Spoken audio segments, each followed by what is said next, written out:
Good evening, everybody, and welcome to Mishnah Mastery with our virtual studio audience. It is wonderful to have you on board, and we are going to get underway with, please God, 3 chapters of Masechet Meilah, and thus by, which is not a word, completing the Masechta. And then, please God, after a break over the summer, we will pick it up with Masechet Tamid, which has 7 chapters, Masechet Midot, which only has, I think, 5 chapters, that's 12, and then we've got a short one at the end, which is another 3, so 12 plus 3, 15 chapters. 15 chapters to do in September time, so that's exciting. Maybe by the end of Sukkot we'll have finish this entire Seder. How cool would that be? Maybe a siyum over Simchas Torah. Who knows? The world is our oyster. Let's get underway, though, with Masechet Meilah, chapter 4, which I shall get for you up on the screen now. Look at that. Extremely proficient, at least, at loading up the text. And what are we talking about? Let's find out together, shall we? We are talking about the minimum benefit to violate Meilah. What is the minimum amount, or the minimum amount of benefit that one has to enjoy before they violate Meilah? What is the threshold to misappropriate temple property? The answer is it's a peruta. It's a very small amount. It's the size of a peruta. But we're going to see that there are different elements and different parts that can combine to form this minimum threshold. Now, it's not a very big threshold, so that's important to bear in mind, but there are different parts that can combine to make this minuscule monetary value before you violate Meilah. So the Mishnah says as follows: Kodshei hamizbeach mitztarfim zeh im zeh leMeilah.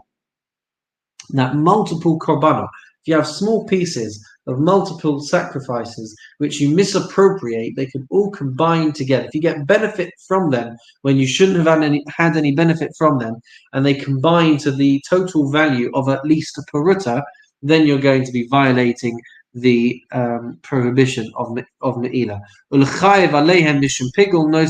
Not only that, but they can combine to the size of a kazayis to be violating one of those prohibitions as well. Pigul nosar, which is the leftover korbanot after they've gone past the amount of time that they were allowed to be consumed for, and tame, when they are impure.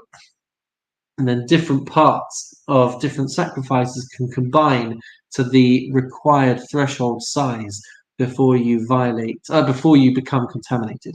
Says the Mishnah, Kodshei bedek habayis mitzdarfim zeh im zeh.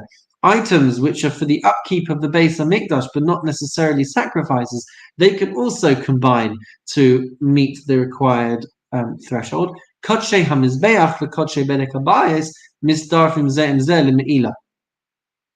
And items intended for sacrifices and items intended for upkeep of the Beis HaMikdash, they can combine in size and value, but only for the prohibition of Meilah, because these other 3 things, pigul, nosar, and tame, they don't apply in the same way to items which are meant for the upkeep and the maintenance of the Beis HaMikdash. Mishnah base, where we are going to see that the 5 components that make up a korban olah, which can combine as well to be able to violate Meilah. Chamisha devarim ba'olah mitzdarfin zeh im zeh. 5 different things, 5 components of a korban olah can combine to meet the required value in order to violate Meilah, or in order to violate pigul, nosar, and tame. And these are they: habasar, the flesh of a korban olah, v'hachelev, and the fats of a korban olah, and this is even after the blood has been sprinkled, v'hasoles, the flour, v'hayayin, and the wine, v'hashemen, and the oil. All of these things can combine.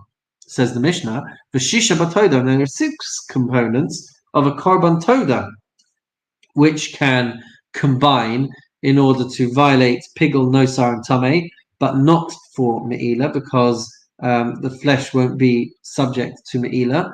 So this is talking about violating pigul, nosar, and tame. And the Mishnah says, habasar, the the flesh, v'chelev, the fat, v'soles, the flour, v'hayayin, the wine, v'shemen, the oil, v'alechem, and the loaves of bread that would be brought. That would be brought. Now, interestingly, except for the meat and the loaves, those other 4 items could combine for Meilah, but basar and lechem will not combine for Meilah. Says the Mishnah, Hatruma, when it comes to biblical truma, well, not biblical, but truma nonetheless, utrumas maaseh, and the truma that is given from, let's scroll down a bit, truma that is given from maaseh, from the 10% that gets taken from produce. The next item on the list is utrumas maaseh shel demai, and the portion that has to be separated for demai, which is doubtfully tithed produce, if we're not sure if it's been tithed or not. So then there has to be 1% that gets taken off as a to cover that doubt. Hachala, the separation that is taken from loaves of bread, which goes to kohanim. Vahabikurim, and bikurim, which are the first fruits. So all of those items fall under the general category of teruma, and therefore mitzdarfin zeh im zeh, they can combine together in order to meet the threshold whereby if someone was to do the wrong thing with these items, no, let's try that one again. They combine together to be able to meet the ratio to be considered null and void if they get mixed up with the wrong things. So there's a particular ratio that one has to be careful of. So they will combine to be able to meet that ratio.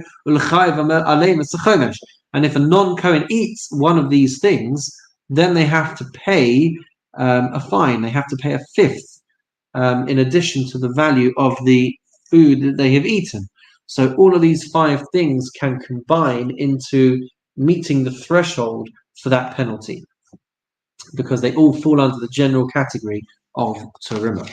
Mishnah Gimel, multiple korbanos, multiple sacrifices that are pigul, are going to combine together. If somebody eats a kazais, if somebody eats an olive bulk from different korbanot, then they're going to combine together. Kol hapigulim mitzdarfin zeh im zeh. Pieces of sacrificial meat that are pigul can combine together to meet the threshold of a kazais. Kol hanosarim mitzdarfin zeh im zeh. All sacrificial meat which has outstayed its welcome can combine together for a person to be able to violate, eating tiny bits out of different korbanot. They can combine together to meet the threshold. Kol hanavelos mitzdarfin zoim zah. If you have animal carcasses which can transmit tumah if you touch them, so different small pieces of animal carcasses can combine together to meet that required threshold. Kol hashratzim mitzdarfim zeh im zeh. If you have there's 8 biblical types of sherets, repugnant creatures. I like that translation. So they can transmit tumah if they are the size of an adasha, the size of a lentil. If I'm not mistaken. Can't think how big a lentil is. It's bigger than an olive. Is that right? Does that sound right? Is a lentil bigger than an olive? No. What's an adasha? Adasha is a lentil. Pretty sure adasha is. Yeah, I've translated it on my notes. It's the size of a lentil, so I guess it's smaller than an olive. Fine. Either way, if you have shratzim which meet that threshold of an adasha, then they are going to transmit tumah if you touch them. And if you've got little bits of different types of sherets, then the Mishnah says they're going to combine together. Dam hasheret ubasara mitzdarfin. And within that, if you have got flesh of a sheret and blood of a sheret, they're still going to, there you go, it says lentil bulk on the screen as well. They're going to combine together to meet that threshold to transmit ritual impurity. Klal Omar Rabbi Yehoshua. Rabbi Yehoshua gives us a principle for us to digest. No pun intended. Kol shetumaso v'shiuran shavin. Anything where the level of impurity, the degree of impurity, v'shira, and the measure to the threshold to transmit that impurity, if they are equal, if they are the same, if they are under the same banner in terms of quantity, in terms of duration, in terms of type, in terms of category, mitzdarfim zeh zeh, then they can combine together. Tum'asa v'lo shira. But if you have two different things, two different items whose impurity might be equal in terms of the degree, v'lo shira, but not in terms of the size. So, for example, you might have something which will last the same day, but in terms of the amount of time you'll be tamei for. So a sheretz, you're going to be tamei for a day. Nevela, you're going to be tamei for a day. But there's a difference because you need a lentil bulk of sheretz or a kazayas bulk of nevela, so they're not the same. So the Mishnah says, tumaso, if they have the same degree of tuma, but not the same threshold, not the same amount, shiur of a lot tumaso, or you have the same amount, but they don't have the same degree of tuma. So a dead body will make you tamei for a week. A carcass will make you tamei for a day, but they both make you tamei with the size of a kazayis. So they have the same shiur, but they don't have the same degree of tuma. Or lo tumas v'lo shira, or they don't have the same degree of tuma, and the same measurement. So a sheret and a dead body, as an example, ein mitzdarfim zeh zeh. Then they are not going to combine to make the required threshold, the required measurement to make a person tamei. Mishnah Dalet. More combinations regarding rabbinic tumah. Now the issue is as follows: that biblically there is no tumah by certain things like pigul and nosar, but midrabanan it can contaminate a person's hands. So you have an interesting situation where biblically it's not going to do anything, but rabbinically they've decreed that that tumah can be transmitted, even if it's just to the hands. So the Mishnah says, "Hapigul v'hanosar ein mitzdarfim zeh mizeh." Pigul and nosar are not going to combine together. Mipnei shehem shnei shemus, because they are two different decrees. They are two different categories of prohibition.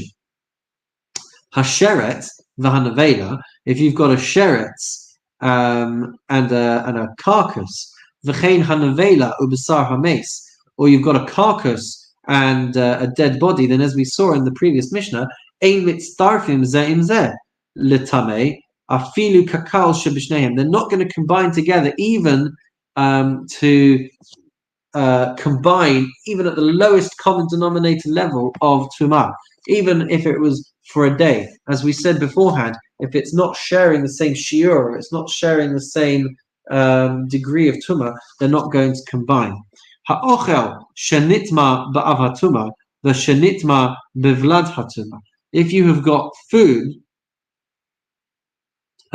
which has been contaminated through an av hatumah. Now, we've not really spoken so much about the different degrees of tumah, but you've got an av hatumah, which is kind of the highest level, very, very, call it potent degree of tumah. You've got vlad hatumah, which are the secondary sources of tumah. So you can have a rishon l'tumah, first degree.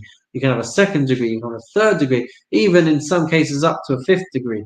But the point is that they're not as potent as that original av, as that original primary category of tumah. So these things can all transmit tumah and leave you with a lower degree than that which you touched.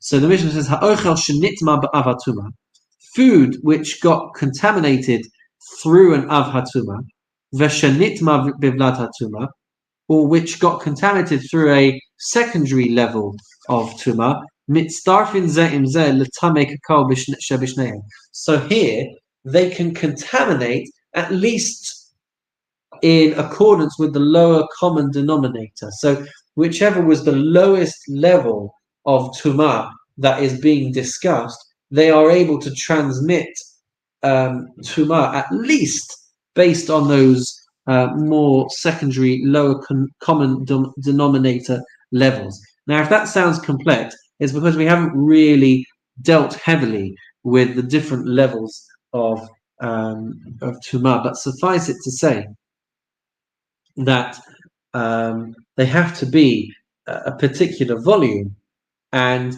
if they are smaller than that particular volume, but they're able to combine with a lower or a higher degree of tumah, then they will retain that lower level. They won't go up in degrees of severity, but they can go down depending on what they're coming into contact with. Mishnah Hey, we digress. We digress to discuss halachas of tumah and other areas where food will combine. Now, biblically, food cannot transmit tumah to a person because only an av hatumah, for example, a dead body, is a very potent level of ritual impurity. Food will never reach that most severe threshold. It can become tameh from a more severe threshold, but biblically, it can't contaminate a person. Only an av hatumah can biblically contaminate a person. However, midrabanan, rabbinically, lower levels of tumah can contaminate a person. And the point is as follows, that it's possible to contaminate a person while you are swallowing an item of food, which is a low level of tumah. So the person who eats a secondary level food item, which is tameh, so he can't eat and he can't touch truma until he has gone to the mikveh. But they could be in his mouth. So the Mishnah says as follows in Mishnah Hey: Kol ha'ochlin mitztarfin lifsol es hakavia b'chachatzi paras. So food can join together to meet the required threshold of half of a pras, half of an olive bulk, right? And it can contaminate him inside the throat. So if he's eating a load of food of different types of tumah, etc., I don't know what I'm saying, etc. That's the point, that you're combining different items of food which are tameh, and they're meeting that required threshold, so they can contaminate the person to now not be allowed to deal and handle teruma. B'mazon shtei seudos le'erev. And on a slightly different note, if you have got different items which will combine to meet the correct size to validate an erev, right? Enough for 2 meals. So you've got different types of food, but together they meet the amount that you need to be able to create an erev, so they can all combine, even though they're different types of food. Different types of food can combine to make an egg-sized amount to contaminate food. If you're carrying out different items of food on Shabbos, but they meet the size of a dried fig, then you're going to violate the Shabbos.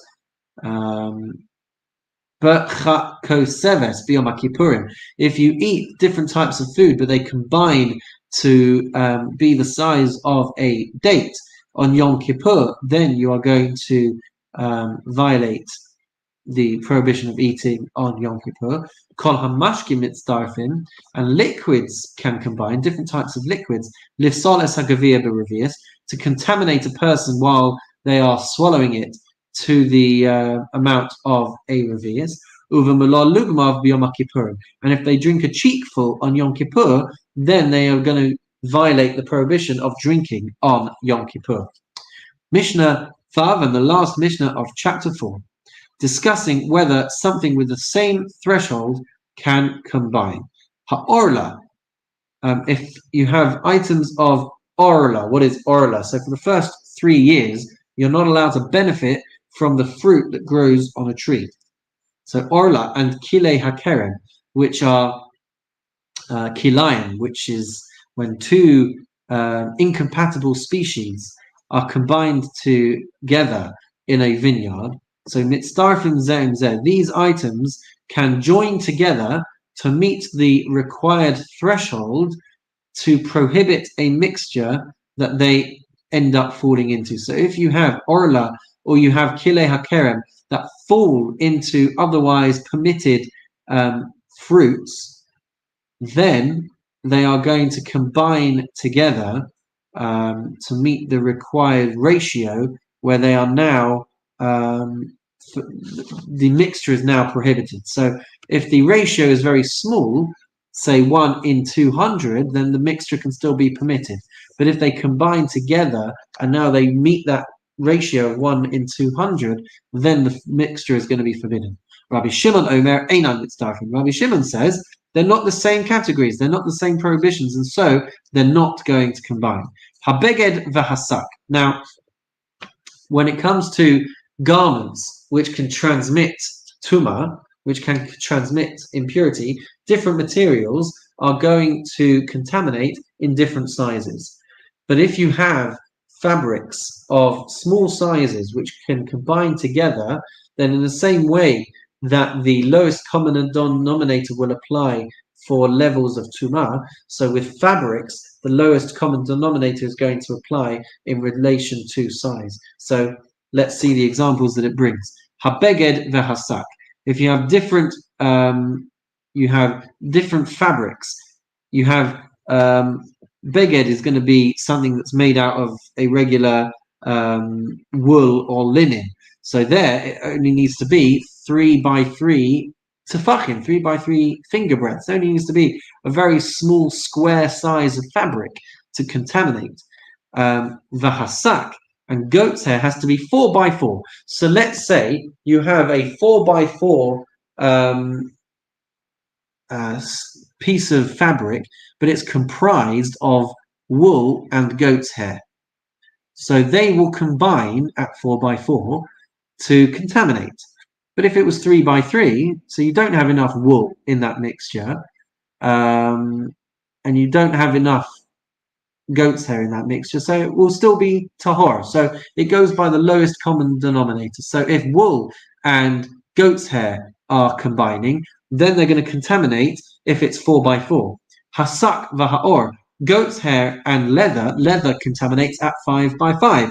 So they can combine to meet that larger threshold, but they wouldn't combine to a lower threshold. Ha'or v'hamapat.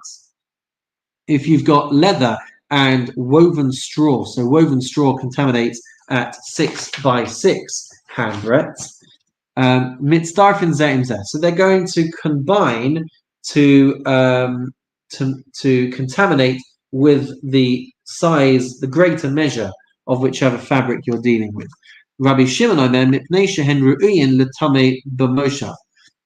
Rabbi Shimon said the reason why they're going to combine and the reason why they're going to contaminate is because they are big enough to be sat on, depending on whichever fabric this is. So since they are capable of being sat on, that is how the impurity is going to be transmitted.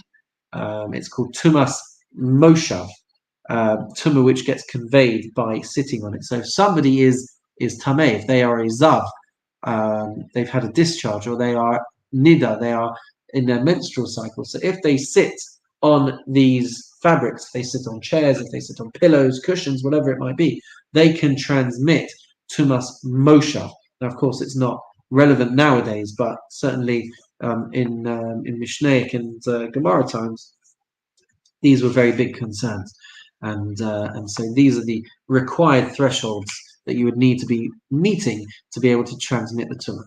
Mazel tov, everybody, on completing chapter 4. Here we go into chapter 5. How does one transgress Meilah?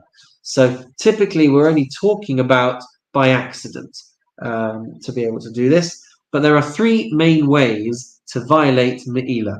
A person could get hana'ah, could get some benefit from the item that he is misappropriating. So he might not damage it, he might not deface it, but if it's the right value, if it meets that threshold and the person gets benefit, they could be violating Meilah.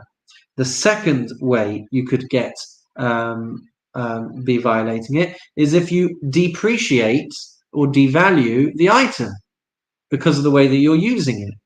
So that's a separate way. And the third way is both. So let's have a look at what we mean. A person who derives benefit to the value of a paruta from hekdesh, from consecrated items, even though he hasn't devalued the item, ma'al divrei Rabbi Akiva. According to Rabbi Akiva, he is going to violate Meilah. He is going to be liable for its misuse. The Chachamim omrim, the Chachamim say, kol davar sheyesh bo pagam, if it's an item which would be devalued with use, lo ma'al ad sheyifgam, then you're only going to cross the threshold into the prohibition of Meilah if you devalue it. The kol davar she'ein bo pagam, if it's an item that isn't going to be devalued by using it, then kevan shneheneh ma'al, then as soon as you get any benefit, because you won't be able to devalue this item, once you have benefit from it, that's the threshold to violating Meilah. So the Mishnah is going to help us understand this. Ketzad asks the Mishnah, how is this working? Nasna katla b'tzavara. Let's say you take a gold necklace which is consecrated to the Beis Hamikdash. So you go and you put that necklace around your neck. So you're not going to devalue this item. It's made out of gold. It's not going to be devalued by you putting it around your neck, but you are going to benefit from having it around your neck. Or, says the Mishnah, tabas biada, or you take a golden ring, which also you're not going to devalue by wearing it, but you are going to have benefit. Or shesasak b'chos shel zahav, or you drink from a golden goblet, from a golden cup. So again, you're not going to devalue it, but you are going to benefit. So as soon as you benefit from these items which have been otherwise consecrated to the Beis Hamikdash, you are going to violate Meilah. Says the Mishnah though, lavash b'chaluk, if you put on a garment, now garments suffer from wear and tear. Kisa batalis, or you cover yourself with a talis, or bika b'kardon, or you chop wood with an axe. So the more you use these items, the more they're going to be devalued. So the Mishnah says, lo ma'al ad sheyifgam. So you're only going to violate Meilah if you cause depreciation, if you cause damage, if you cause devaluation to the items in question. Talash min achatas kashehi chaya. If you pluck out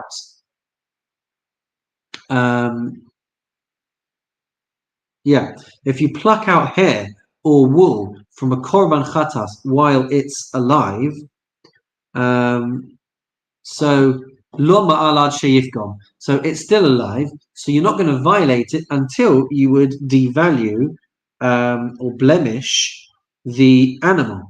Keshehi mesa, but once the animal is dead, right? So it was, let's say it was blemished and it died, it can't be redeemed. So the Mishnah says, Kevan shneheneh ma'al. So as soon as you derive benefit from this animal, then you're going to violate Meilah. So as long in its lifetime as you're not devaluing, then the Mishnah is going to be consistent and say that you're not going to violate Meilah. But once you are causing damage to it while it's alive, then you would violate. Or once it's dead, any amount of pleasure, whether it devalues it or not, is going to mean that you are violating Meilah. Mishnah base. Nehene b'chatzi puruta ufagam b'chatzi puruta. Let's say you benefited from an item to the tune of half of its value of a puruta, and you devalued it to the tune of half of a puruta. Or shenehene b'shave puruta b'davar echad, ufagam b'shave pruta b'davar echad acher, or you benefit from one item to the tune of a peruta, and you devalue something else to the tune of a peruta, harei ze lo ma'al ad shenehene b'shave pruta v'yifgam b'shave pruta b'davar echad. You're not going to violate Meilah unless you are benefiting to the tune of a peruta and devaluing to the tune of a peruta from the same item. Mishnah Gimel. All things that can be redeemed. If you use it, then the item will become profane, and you will have to pay back that item, plus you'll be fined a fifth. So that is the punishment for misappropriating these items. So let's see what this says. Ein mo'el achar mo'el b'mukdashim. So what this means is as follows. If someone was to, I think it's like this. If someone was to violate Meilah once, right? So now you have to pay for it, what you've misused, and add a fifth on top of that. But now it won't be subject to additional violations of Meilah if somebody else comes and also misappropriates the item. So ein moel achar moel b'mukdashim. So generally speaking, with consecrated items, there's not going to be secondary Meilah. Ela behema uchli sharas. The exception to that is with animals and service vessels. So if someone repeatedly, or if two different people misappropriated these items, then you would be liable twice. Ketzah asks the Mishnah, please explain what you mean. Rachav al gabe behema. If you rode an animal, so I guess you're benefiting from a korban. You're riding upon this animal, and then uba chaveiro v'rachav, and then another guy came along and rode it. Uba chaveiro v'rachav, and then another guy came and rode it. Or with a service vessel, shasa b'chos shel zahav, you drank out of a golden cup. Uva chaveiro v'shasa, and then someone else came and drank from it. Uva chaveiro v'shasa, and then someone else came and drank of it a third time. Talash min chatas, you pluck out hair from a korban chatas. Uva chaveiro v'talash, someone else comes and does it. Uva chaveiro v'talash, and then the third person comes and plucks out from this animal. Kulam ma'alu, all of them are going to violate Meilah. Rabbi says, Kol she'eino pidyon yesh bo moel achar moel. Anything which can't be redeemed can be violated multiple times. So in that first opening clause of ein moel achar moel, that you can't have multiple misuses, comes along Rabbi at the end there and says that if it is an item which can't be redeemed, then it's not just sacrifices and service vessels. It could be anything, if it can't be redeemed, is going to be subject to repeated violations of Meilah. Mishnah Daled. If a person takes or touches an item that is subject to Meilah, he doesn't violate Meilah until he gets benefit from the item. Says the Mishnah, Natal Even, if a person takes a stone which was sanctified to the Beis Hamikdash, or Korah Shel Hekdesh, or a beam that was consecrated to the Beis Hamikdash, Harei Zeh Lo Moel. So just for taking it, you're not going to violate Meilah. Nasna L'Chaveira, now you hand it over to somebody else. Hu Ma'al, L'Chaveira Lo Ma'al. So you are going to violate Meilah, but your friend is not going to be subject to the violation of Meilah if he misuses it. So if you give it to someone and they misuse it, you're in trouble, not that person. B'na'a b'toch beito. So if you go and take this beam or this rock and you use it to help build your house, harei ze lo ma'al ad sheyadur tachteha b'shaveh pruta. So you're only going to violate Meilah once you live and benefit from that protection to the tune of a pruta. So it's not a very big threshold, but once you have reached that threshold, then you are going to be violating Meilah. Richard, good luck to you. How often, or do you have any idea how often these misuses occurred? I mean, clearly it was enough to warrant considerable attention in the Mishnah, but surely once items ended up at within the Beis Hamikdash, they were there, and no doubt they had people looking after and keeping guard of the items that had been consecrated to the Beis Hamikdash. So, that is true, but it is possible to dedicate something to the Beis Hamikdash without being in the Beis Hamikdash. I accept that. And so if you were to have a cow or a sheep or whatever in your garden and say that you were dedicating that to the Beis Hamikdash, so you could already start violating Meilah accidentally if you then go and benefit from those things, or whatever item it might be. But that situation is more likely to occur than if it was within the temple precinct. Granted, but it's hekdesh nonetheless. So how often did it happen? Got no idea. People were very careful back then. But as with anything, the body of law that we have, whether be it secular or be it religious, it's there to inform us in whatever the situation might be that we find ourselves in. So hopefully these things would never happen. But if they did, then we know what to do. Thank you. By the way, there are relevances even nowadays, because it could be a big problem if someone was to consecrate something nowadays to the Beis Hamikdash, and then forget about it, because we don't have a Beis Hamikdash, so big problem for somebody who would do that. Natal pruta shel hekdesh. If a person takes a pruta, literally a coin, to the value of a pruta, so they take the coin, harei ze lomar, you're not going to be violating. Natan al chavera, if you give it to someone, hu ma'al v'chavera lo ma'al. So if this person goes and benefits from it now, so then you're going to be over on the Meilah. You're going to be the person who's liable for the misappropriation, not the friend. Natan al balan. Let's say you take this pruta and you give it to a bathhouse attendant.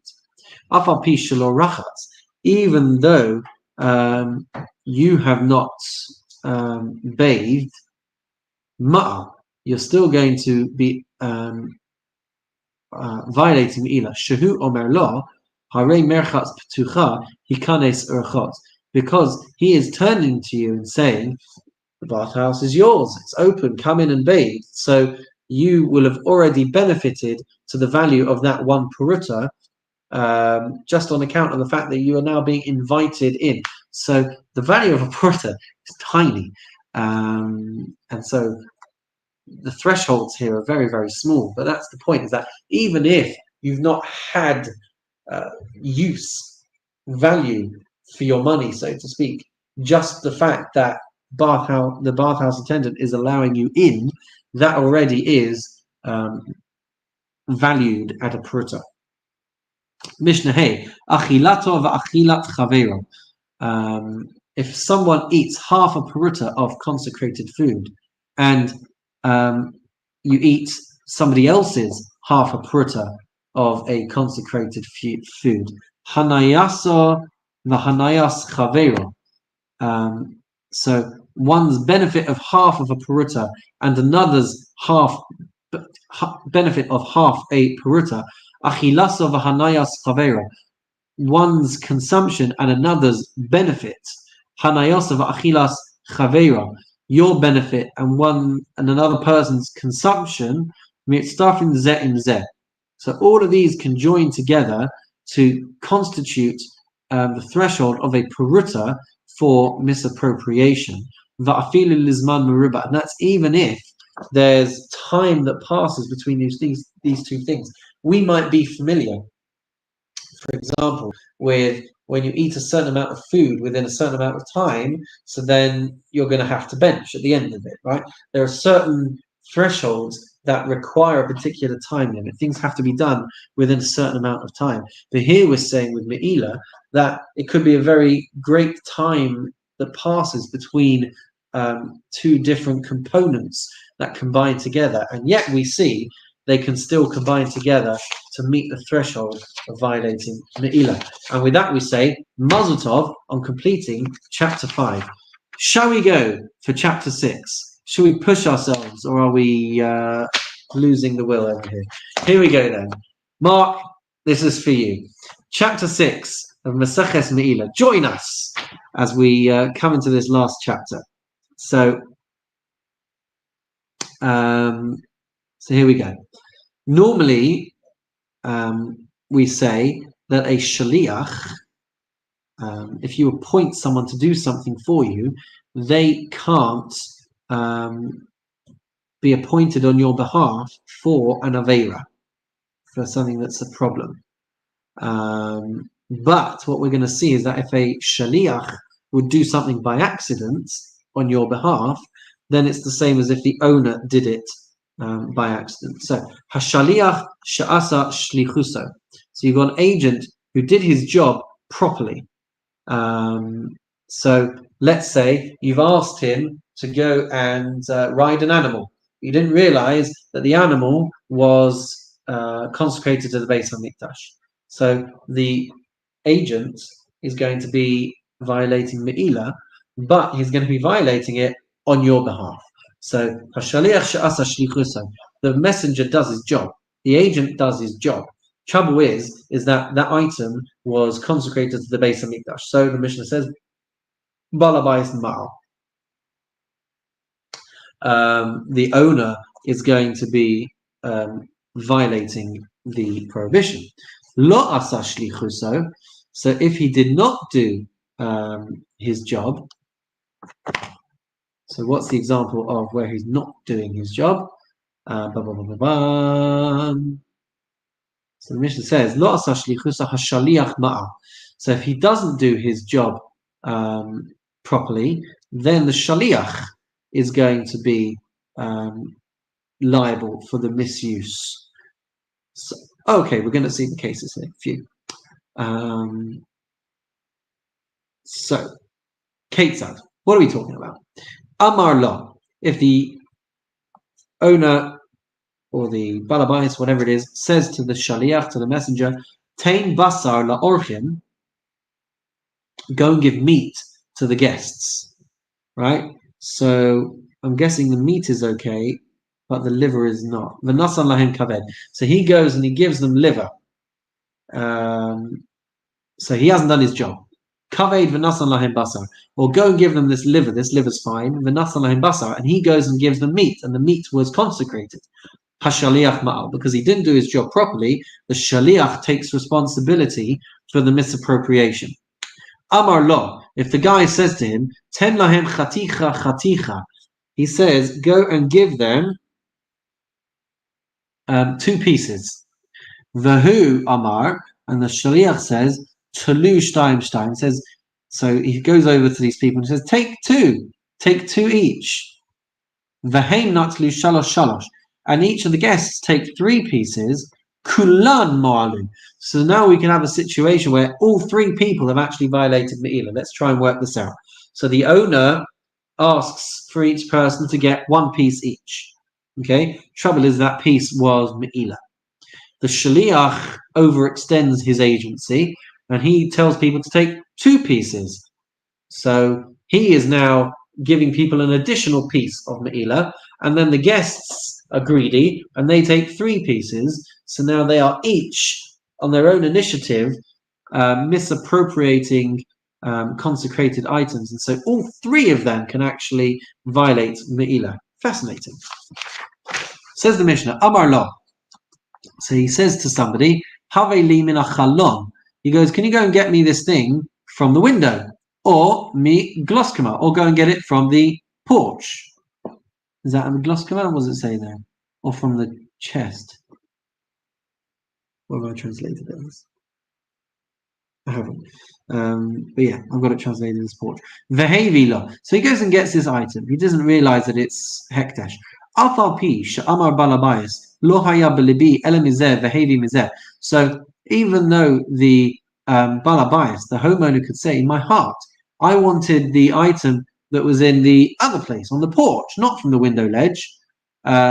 but he went and bought it to me from the wrong place. So balabais ma'al. Nonetheless, the balabais is going to be the one who violates Meilah. Ava im amalo havele min chalon. He says, go and get me that thing from the window. Behavi lo migluskama, and he goes and takes it from the porch, a different item. Or min agluskama behavi lo min chalon. Or vice versa, he asks for an item from the porch, and he goes and brings it from the window. Hashaliach ma'al. So then the agent is going to be the one who violates the Meilah, because he's supposed to listen to the instruction and not do things of his own accord. So if he ends up doing something of his own accord, the homeowner now takes no responsibility for it. Mishnah base. Shalach beyad cheresh. If you sent an item, consecrated money, the example on the screen there, you sent it in the hands of a cheresh. Cheresh is a deaf mute who typically is not going to be responsible for mitzvahs and averas. Shoter, or for somebody who is mentally impaired.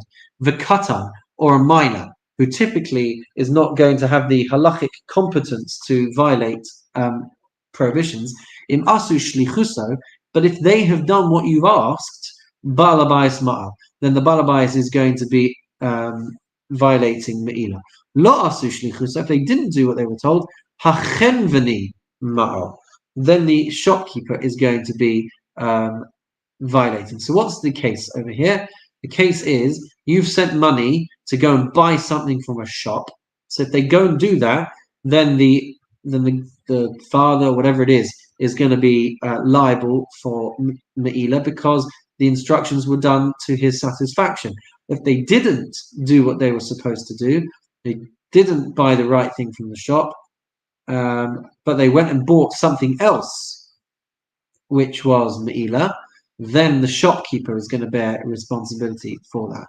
Shalach biyad pikeach. If you sent money with somebody who was halachically competent, the nizkar ad shaloh higia etzel chenveni, but he remembers that the money was hekdesh before he reaches the shop, hachenveli ma'al keshayotzi. So then the shopkeeper is going to be liable if he then goes and spends that money. So let's see the example. Ketzad yaseh. What should happen in this situation? So notel peruta. So he takes a peruta, takes a coin, ochli, or he takes a vessel, v'yomar, and he says, peruta shel hekdesh b'chol makom shehi mechuleles al zeh. So what's going on? So he realizes that this money is hekdesh. It's in the hands of the shopkeeper. So what should he do? So he should do as follows. He should take a pruta, or he should take a vessel, and he should say that the money which is consecrated, wherever it might be, should be redeemed and should be desanctified onto this item. And that way you are declassifying it. The coin that now lies with the shopkeeper, you are making it desanctified, and instead the item that you're now holding is going to be hekdesh instead. Because something which has been consecrated to the Beis Hamikdash, money which has been consecrated to the Beis Hamikdash, can be desanctified, can be redeemed onto different money or onto a different item of value, and in that way you prevent the shopkeeper from violating anything. Mishnah Gimel. Natan lo pruta. If you give somebody a pruta, and Amarlan, you say to him, Haveli v'chetzia neirot v'chetzia petilot. Go and use half of this money to buy me candles, and half of this money to buy me wicks. Halach v'hevi lo b'chula neirot b'chula pesilas. So he goes and he spends all the money on candles, or all of the money on wicks. So this money which was hekdesh, and he went and spent all of it on the wrong thing. Or sha'amar lo, or he says to him, Haveli b'chula neirot. Go and use all of this money to buy me candles, or b'chula pesilas, or all of this money to buy me wicks. Halach v'hevi lo b'chetzia neirot v'chetzia pesilas. He goes and splits the money. So then shnehem lo marli. Neither of them have benefited a full peruta from the job that was supposed to have been done. and therefore neither of them are going to violate Meilah. Aval, im amar lo haveli b'chetzia neros mimakom plani, v'chetzia b'silot mimakom plani. But you say, go and use half of this money to bring candles from Asda and wicks from Tesco. V'halach v'hevi lo neros mibeis psilos, upsilos mibeis neros, and you go and get the wicks from Asda and the candles from Tesco. So then hashaliach ma'al. Then the shaliach is going to violate. Why? Because he has abused a full peruta on the items that the balabais wanted. But the balabais has not violated because he got it from the wrong place. Mishnah Dalad. Discussing where the balabais gives the shaliach two prutot. And if half was correct and half was wrong, they will have both violated because both of them will have misappropriated to the tune of a pruta. Natan lo shtei pruta. You give him two prutas. Amalo haveli esrog. Go get me an esrog. Vahalach vehevi lo bepruta etrog ubepruta rimon. And he goes and spends one pruta on the etrog and one pruta on a pomegranate. Shneim mo'alim. So now both of them are going to be liable for misuse. Rabbi Yehuda Omer, Rabbi Yehuda says, Balabais lo ma'al. The homeowner, the balabais, the owner of the money, that hasn't violated anything because the balabais didn't get what he requested. Shehu Omer lo, he said to him, Etrog gadol hayiti mivake. I wanted a big etrog. I wanted one that was two prutas. You've got me a shnively lemon. Ve'avesali katan vara. You've gone and got me a one pruta etrog. Nasan lo dinar zahav. If he gives him a dinar zahav, which belonged to Hekdesh, Amar lo havi le chalak. Go get me a nice shirt from M&S. So he goes and gets him a shirt worth 3 slaim, 12 dinars, silver dinars. So basically he goes and splits it. He gets half the money goes on a chaluk, on a shirt, uvishlosha talis, and 3 seller gets spent on a cloak, shnehem malu. So then both of them are going to violate Meilah. Rabbi Yehuda says the same thing again. Balabais lamal, the homeowner, the owner of the money hasn't violated anything. Shehu omer lo chalak gadol hayisi. I had in mind the nice sartorial elegance of the Italian cotton shirts from M&S. The Hevesi la katan varan. You've gone and got me the 3-for-1 offer from the cheap part of M&S. So Rabbi Yehuda says nothing doing. He hasn't actually violated. Only the shaliach has violated. Mishnah Hey, discussing same thing. Owners appointing a messenger, but they are giving their instruction by way of inference. So hamafkid ma'ot etzel hashulchani, one who was giving money to a money changer, depositing money with a money changer. So people would do this for safekeeping because the money changers had safes, so they could be like, here you go, take it to the bank, or it could be a bit of an investment. So you can tell whether it's for safekeeping or as an investment by how he gives it to him, how he gives the money to the messenger. So im sarurim, if the money was tied up, if it was bound together, then lo yishtamesh bahem. Then the intention was that it was being taken as, being deposited into the bank account. It was for safekeeping. And so if it was for safekeeping, it was never intended for use. Lefichach im hotzi moa. And therefore, if that money ends up getting spent, the owner of the money is not going to be liable for the Meilah. In mutarim, if it was loose change, then there was an inference there that it could be used by the money changer, and so yishtamesh bahen, it could be used, right? So he gives it to the money changer on the presumption that when he comes in next week, the money changer will give him a different bundle of money that he's been looking after. But in the meantime, the money changer can invest it and do whatever he needs to do with the money. So lefichach im hotzi lo ma'al. And therefore, if that money then gets used, then lo ma'al, the money changer isn't going to violate Meilah, but the homeowner, the owner of the money, will. Etzel balabayas. If the money was given to another balabayas, to another independent person, ben kach uben kach lo yishtamesh bahen. Then, whichever way it was presented to him, it was not intended for use. Lafichach im hotzi mal, and therefore, if it gets spent, then you're going to be violating Meilah. Hachenveni kabalabayas divrei Rabbi Meir. Rabbi Meir says. Money is never explicitly or implicitly given for safekeeping. So the chenveli is like the owner of this money. So if he was not told that he could use the money, then he's not allowed to use the money, and he's going to violate if he does so. Rabbi Yehuda Omer kashulchani. A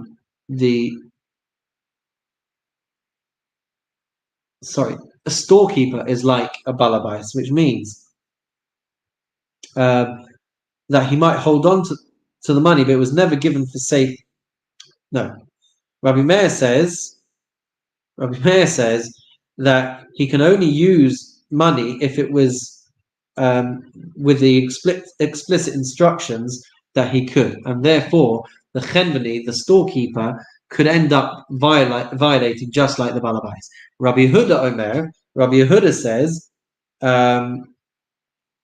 says the shopkeeper has the same status as a money changer. These are two different professions, right? So, but the shopkeeper, if he is handed loose change, the presumption can be that there was an intention that he should be able to use it. So, therefore, if he uses it, it's not going to be his fault if it ended up being Meilah. It's going to be the owner's fault.